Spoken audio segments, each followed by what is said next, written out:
Hello, everyone. It's me, Clayton. I just finished watching Godzilla and Kong: A New Empire, which does happen to have some human characters, such as the ones played by Rebecca Hall and Brian Tyree Henry, and the girl who can communicate with monsters from the previous films, such as King of the Monsters and Godzilla vs. Kong.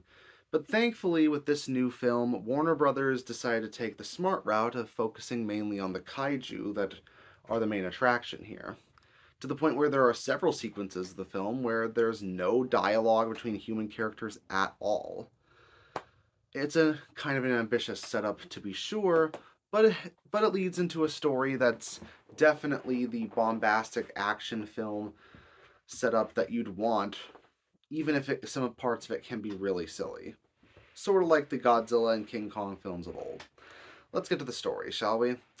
The story revolves around King Kong as he explores Hollow Earth when he discovers a lair full of other Kongs that the social primate has been trying to find. The only problem is that they are under the control of the Scar King, this giant red chimpanzee who has been trying to get to Earth in order to rule it.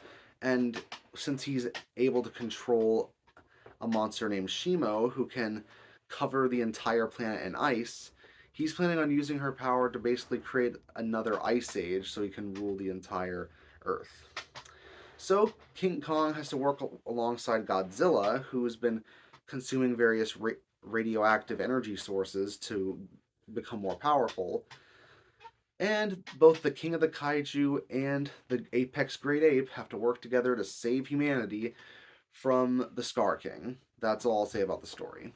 There are some interesting things going on with the human characters, considering they discover a tribe full of natives who worship Mothra in the film, but their story is pretty secondary to the main story involving the kaijus, and that's a good thing. The human characters are often the least investing characters in all of these films, and you could honestly skip most of their scenes and not miss a whole lot, or you could at least speed run through some of them in some instances. But this film happens to put King Kong mostly front and center, with Godzilla mainly being there as a secondary protagonist to help out. Some people might be upset with this, considering that Godzilla just got an Oscar winning film with -1, but I think Kong is just easier to humanize because he's a giant ape, therefore, you can read his facial expressions and his actions a bit easier than that of a giant lizard, is what I'm saying. So I get more or less what they're going for. Plus, I like that King Kong, how he's characterized as a real survivor, who occasionally needs help from the humans, but mostly manages to get by through brute strength and sheer perseverance. Plus, he makes a new friend named Suko, who is a tiny little ape who basically ends up being like a surrogate son to Kong. He gets some cool moments, and you get the sense that while their relationship starts off pretty aggressively, they do learn to work together pretty well. On top of that, since there's a tribe of people who worships Mothra in this film, Mothra herself shows up too. And just like how in King of the Monsters, she ended up surprising me with the emotional weight she brought to the film. Here, Mothra is mainly there to assist the heroes when it comes to getting them to work together, and also to assist a bit against the army of apes that the Scar King has. The Scar King himself may not have much personality outside of being a power hungry warlord, but I like his weapon. He basically uses dead animals' spines as whips, and I do think that he has an interesting design. But for as well as they characterized King Kong, I think Scar King comes across as more two dimensional.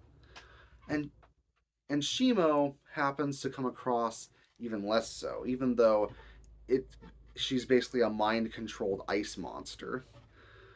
But yeah, when you see all these characters collide on screen, bashing each other's brains in, and watching an entire city being destroyed, the story up to that point almost doesn't really matter, considering the visuals and the fights really deliver, and that's what the film mainly focuses on, and that's where the charm and likability of the film come through. It's a goofy blockbuster that's full of that's full of moments that defy the very laws of physics, but that's kind of what you'd want from your kaiju smackdown. So that's why I'm going to give it an 8 out of 10. See you next time.